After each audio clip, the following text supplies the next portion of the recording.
Bismillahirrahmanirrahim. Faslun, ini satu pasal. Yajibu wajib ala kulli mukallafin, kepada setiap orang mukallaf. Orang mukallaf itu baligh dan berakal. Baligh artinya dewasa, berakal artinya dia tidak gila. Berakal.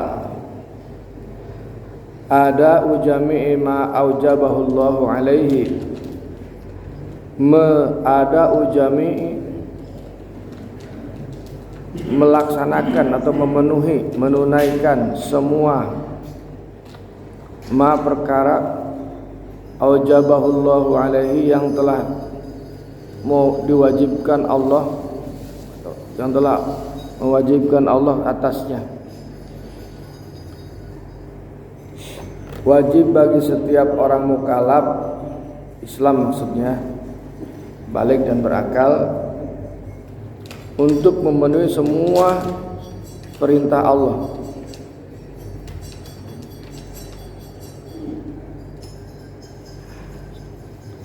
Wa yajibu alaihi, dan wajib bagi mukallaf ayyu addiyahu, untuk memenuhi kewajiban itu alama amarahullahu bihi, atas apa yang diperintahkan Allah. Minal itsyani,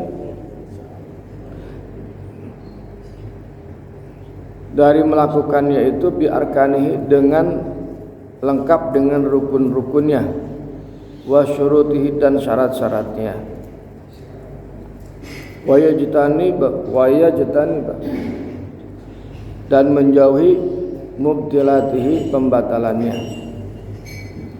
Jadi melaksanakan perintah Allah itu harus lengkap dengan rukun-rukunnya dan syarat-syaratnya.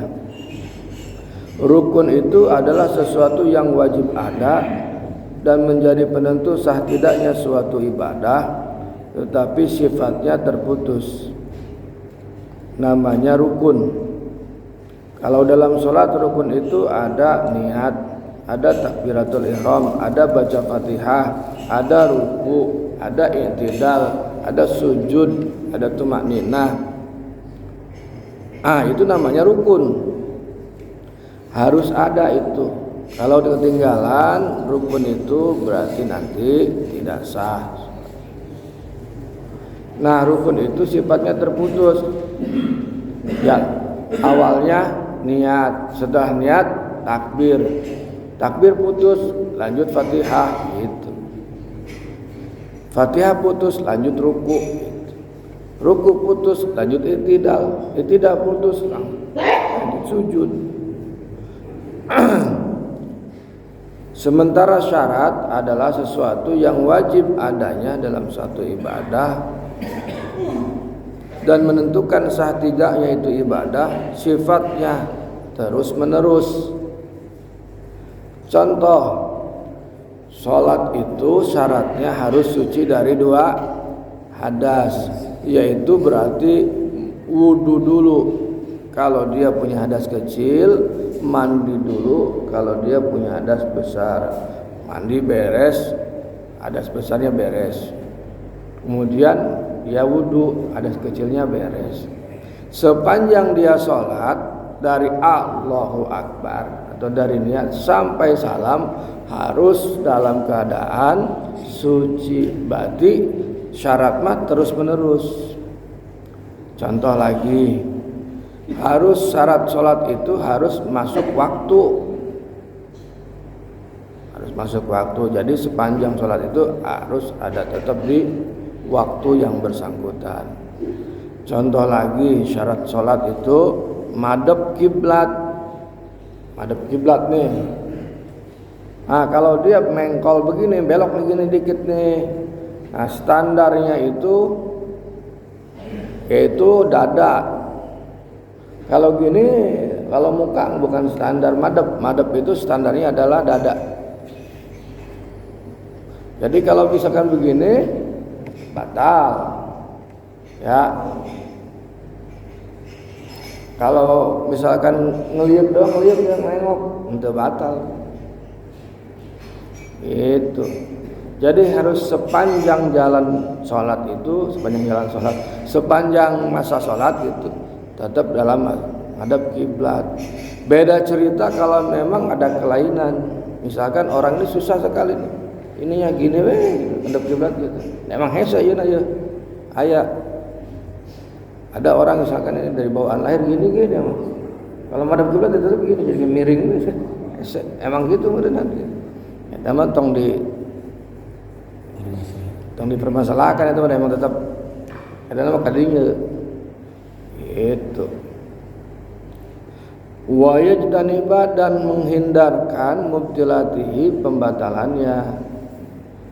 Mun keur salat misalkan hayang kencing itu keluar hadas ya berarti jadi hadas wajib ditahan mun salat tangis jalan kaum tibang tahiyat deui atau hayang kentut tahiyat akhir hayang hitut pas salam teh langsung dut sah pas salam assalamualaikum warahmatullahi wabarakatuh salam kahiji dut sah salatna. Tapi lamun masih keneh ya tahiyatul barakatuh aduh imam telila deh dut masih keneh jangan salam batal salatna. Namun geus salam masa kali dut dah sah salatna. Kenapa? Karena sudah selesai di salam ya. Kumaha lamun ke ruku nya mah jelas. Ieu misalkan terakhir. Ya. Nyari keur hayang hitut kumaha. Wa yajibu alaihi dan wajib atas mukallaf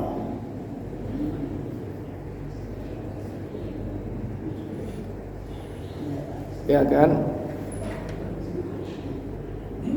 amara man ra'a tarika syai'in minha mengetahui atau memerintahkan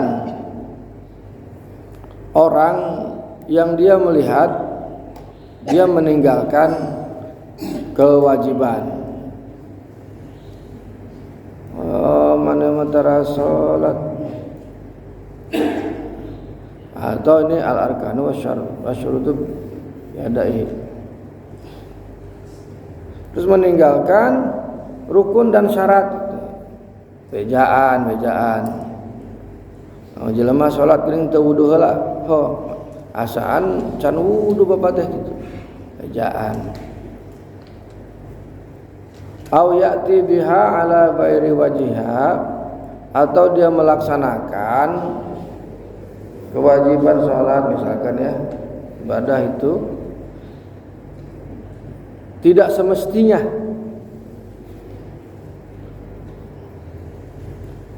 eta geuning tadi sholat asa teh karak sarakaat geus salam sih bejaan.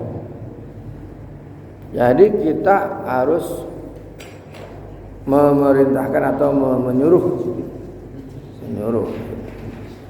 orang yang tidak semestinya. Atau misalkan di satu tempat orang ini sholat kok madep ngaler sih gitu. Ya hentikan itu. Mang salah. Madep kiblatnya salah. Madep kiblat itu tentang madep kaler. Aya tuh Pak gitu Pak. Kan orang di tempat di manalah ya di satu tempat di tempat makan ke aya sajadah miringna ke ditu tah ka kaler. Sajadah miringna ka kaler. Aya teh urang tos wudu teh langsung ke salat ngadep kaler. Pernah banyak? Pernah saya punya pengalaman pernah. Si horeng padahal itu tos urut salat batur berjamaah duaan kitu tah. Ya aya imam teh. Aya urang langsung salat kitu. Sejarah itu diambil ku batur ya misalkan. Aya urang ieu salat teh ngadep kaler. Tah terus orang ningali ya. Mang salah mang kiblatna. Itu harus dikasih tahu. Entong diantepkeun. Tong disungsurikeun si eta beloon nya. Aya salat maghrib ngaler. Oh, tong dikomentara tapi dikasih tahu. Kasih tahu. Wajibu dan wajib alaihi atas orang mukallaf qahruhu memaksanya ala dzalika atas yang demikian itu, maksudnya yang demikian itu yang kesalahan tadi itu. In qadara alaihi apabila ia mampu melaksanakannya. Wa illa apabila ia tidak mampu, fayajibu alaihi maka wajib atasnya al-inkaru mengingkarinya biqalbihi di dalam hatinya. In ajaza apabila ia lemah anil qahri wal amri dari memaksa atau memerintahkan. Wa dzalika dan yang demikian itu ad'aful imani selemah-lemahnya iman.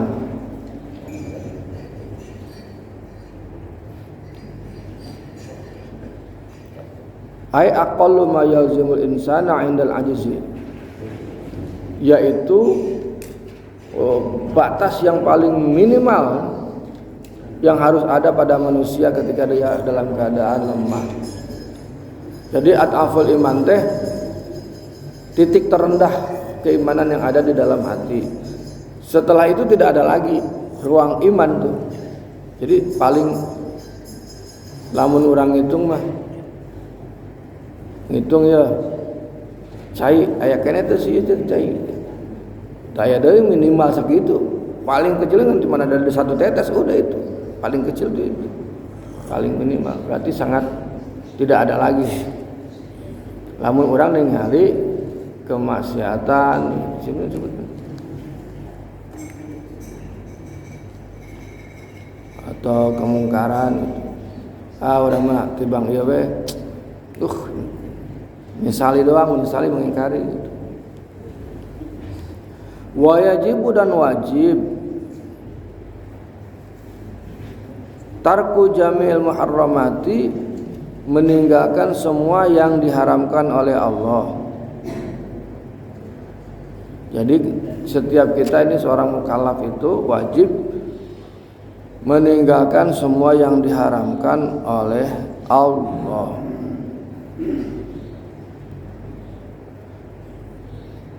Wa nahyu murtakibiha dan melarang melaksanakannya. Wa man'uhu dan mencegahnya kohron dengan memaksa minha dari perbuatan yang mahramat itu, yang diharamkan itu.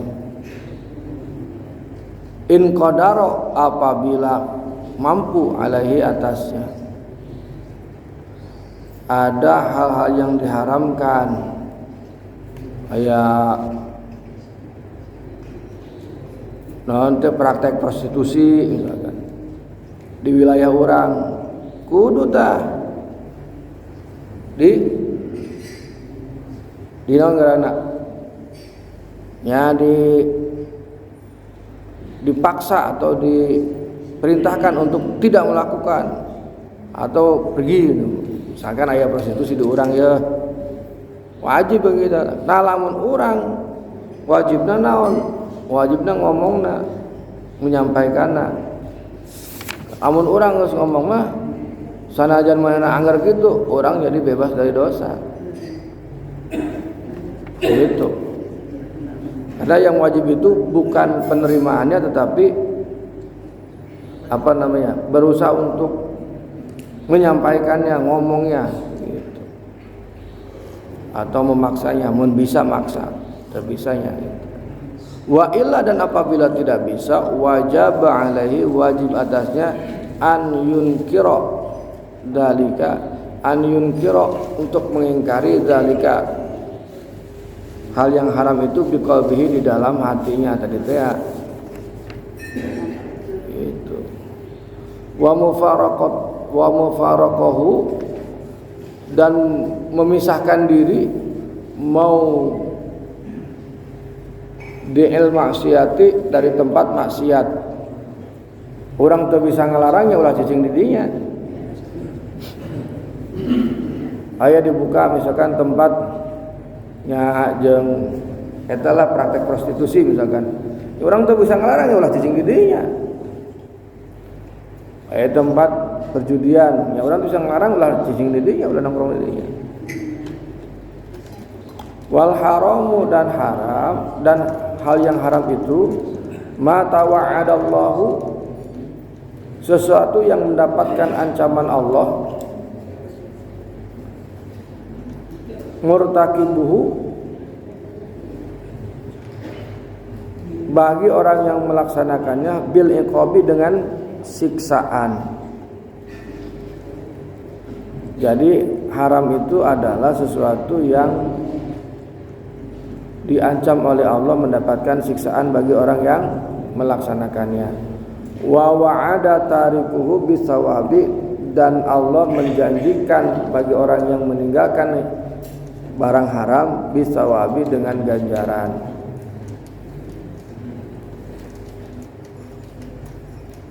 Mudah-mudahan ada manfaatnya. Kita langsung bertaziah ke almarhum. Ya. Terima kasih. Assalamualaikum warahmatullahi wabarakatuh.